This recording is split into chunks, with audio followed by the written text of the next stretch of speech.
O ministro da Cidadania, Osmar Terra, utilizou as redes sociais para reagir contra a campanha pela legalização da maconha, da qual a Rede Globo de Comunicação participa. O ministro reagiu ao caso da cantora Ludmilla, que no programa de Fátima Bernardes apresentou música que, segundo ele, representa uma apologia do uso da droga. O ministro pede o apoio da população para enfrentar o que chamou de lobby descarado. Assista. Eu queria falar para vocês da minha indignação com o lobby descarado que está sendo feito para a legalização da maconha. Agora, no programa, às 11 horas da manhã, num programa que crianças assistem, da Fátima Bernardes, a cantora Ludmilla apresenta um vídeo que ela está apresentando, inclusive, na rede, incentivando o uso da maconha. Ela fuma maconha o tempo todo, chama de apelido, diz que maconha é uma coisa boa. Isso é uma afronta à sociedade. A maconha é uma droga ilegal, proibida por lei. Isso é um incentivo ao consumo é um crime que a cantora está cometendo. E ser exposto num programa às 11 horas da manhã é outro crime. O cigarro, que é uma droga legal, não tem mais propaganda na televisão. Não é mais permitido propaganda na televisão. O álcool, só depois das 21 horas. E às 11 horas da manhã, num programa, aparece a Ludmilla incentivando o consumo da maconha.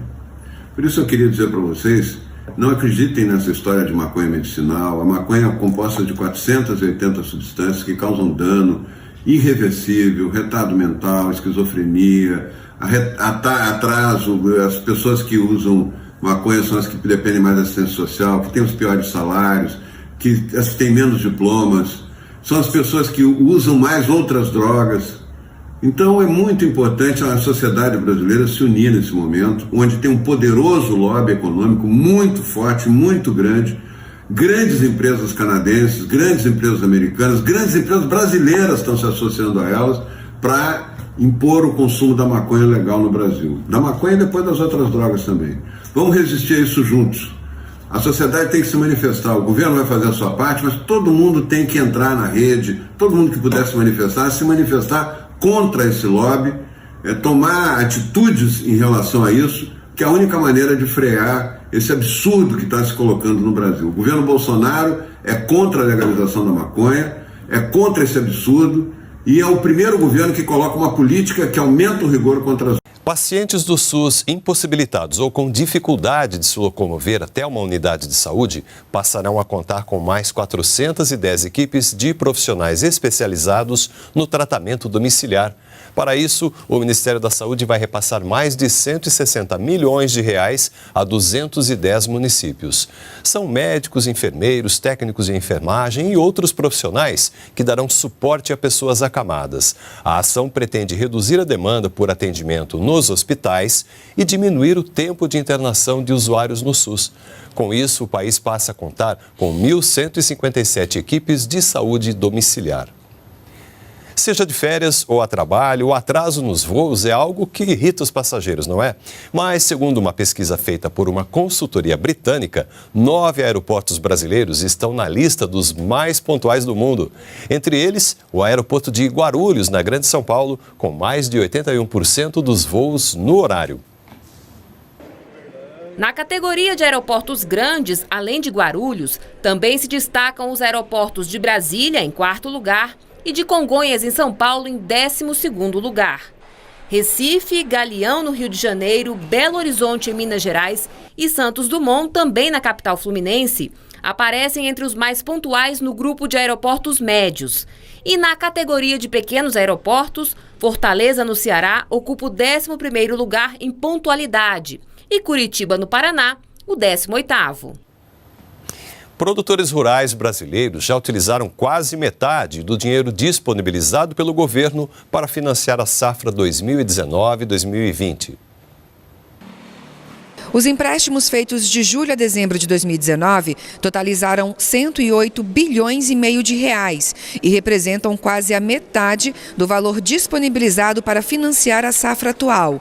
A maior parte dos recursos foi utilizada em operações de custeio, comercialização e industrialização. Os empréstimos para custear a safra tiveram um aumento de 5% em relação à safra passada. Já as contratações para investimento tiveram um aumento de 19%, sendo que a parte tomada por meio do Programa Nacional de Apoio ao Médio Produtor Rural teve um crescimento de 49%. 9 aeroportos brasileiros estão entre os mais pontuais do mundo. O de Guarulhos, em São Paulo, foi o que apresentou o melhor desempenho, ficando atrás apenas dos aeroportos de Detroit e Minneapolis, nos Estados Unidos, e de Istambul, na Turquia. A pesquisa foi feita por uma consultoria britânica que avaliou quase 58 milhões de voos. De malas prontas, esta família paulistana está saindo de férias para o Ceará. Com tudo programado, a única coisa que pode tirá-los do sério é o voo atrasar. Nada mais do que justo a passagem que nós pagamos, a qualidade que nós temos hoje nos aeroportos brasileiros. Nós precisamos de pontualidade, no tanto que nós somos pontual no pagamento. Seja de férias ou a trabalho, o atraso de voos nos aeroportos é algo que irrita mesmo os passageiros. Mas segundo uma pesquisa feita por uma consultoria britânica, 9 aeroportos brasileiros estão na lista dos mais pontuais do mundo. Entre eles, o aeroporto de Guarulhos, aqui na Grande São Paulo, com mais de 81% dos voos no horário. Também tiveram destaque no grupo de aeroportos com grande volume de partidas, Brasília e Congonhas em São Paulo.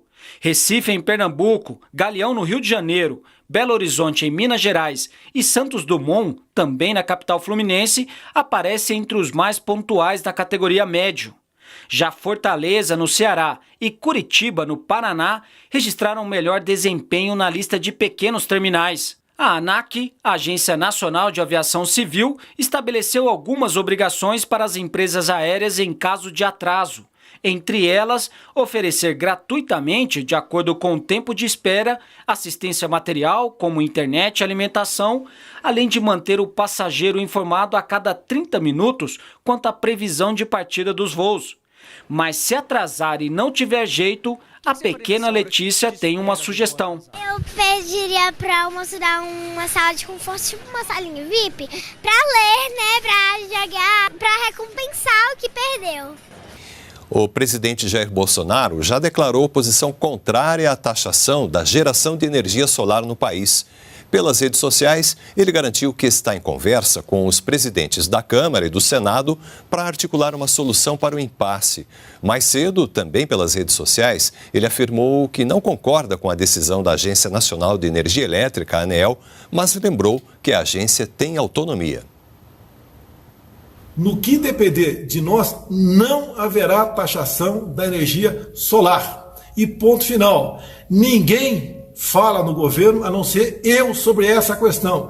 Não me interessa pareceres de secretários, seja quem for. A adesão do governo é não taxar. Agora, que fique bem claro que quem decide essa questão é a ANEEL, é a Agência Nacional de Energia Elétrica. É uma agência autônoma. Os seus integrantes têm mandato. Eu não tenho qualquer ingerência sobre eles. A decisão é deles. E deixo claro que nós do governo não discutiremos mais esse assunto. E ponto final. A taxação da energia solar, no que depender do presidente Jair Bolsonaro e dos seus ministros, é não. Os governos membros do Grupo de Lima, entre eles o do Brasil, divulgaram nota em que comemoram a reeleição de Juan Guaidó como presidente da Assembleia Nacional da Venezuela. A nota reitera também o apoio a Guaidó como presidente encarregado do país. No texto, os países condenam o uso da força e de práticas intimidatórias contra os parlamentares da Assembleia Nacional. Para os países membros do Grupo de Lima, a eleição com maioria parlamentar a favor de Guaidó obedece à Constituição e representa uma rejeição às ações do regime de Nicolás Maduro. Os países manifestaram ainda preocupação com o agravamento da crise econômica, social, humanitária e ambiental na Venezuela. E o programa Criança Feliz, de valorização da primeira infância, que vem ganhando reconhecimento internacional, divulgou a lista de novos municípios que já podem fazer parte do programa. Vamos falar ao vivo então com o Tiago Pimenta, direto do Rio de Janeiro. Bom dia, Tiago. Oi, Renata, bom dia. Vários municípios já aderiram ao programa do governo federal de atenção à primeira infância, o Criança Feliz. Em dezembro, mais de 166 cidades concluíram o processo de inclusão. Essa é uma ação voltada para as famílias que recebem o benefício do Bolsa Família ou o benefício de prestação continuada. A assistência começa antes mesmo de a criança nascer, com atenção à gestante, e pode se estender até os 6 anos de vida dos pequenos. O programa também facilita o acesso às políticas públicas. E aí a gente fala de cultura, educação, justiça, saúde e direitos humanos. A ação se desenvolve por meio de visitas domiciliares. Podem participar os municípios que tenham centro de assistência social cadastrado e que tenham pelo menos 140 pessoas do público prioritário. A meta do governo é atingir 3 milhões de crianças. Se você apoia Jair Bolsonaro, curta este vídeo. Manifeste a sua opinião e compartilhe para que a vontade do povo brasileiro seja conhecida. Inscreva-se no canal para ter acesso gratuito ao nosso conteúdo. Uma produção Folha Política.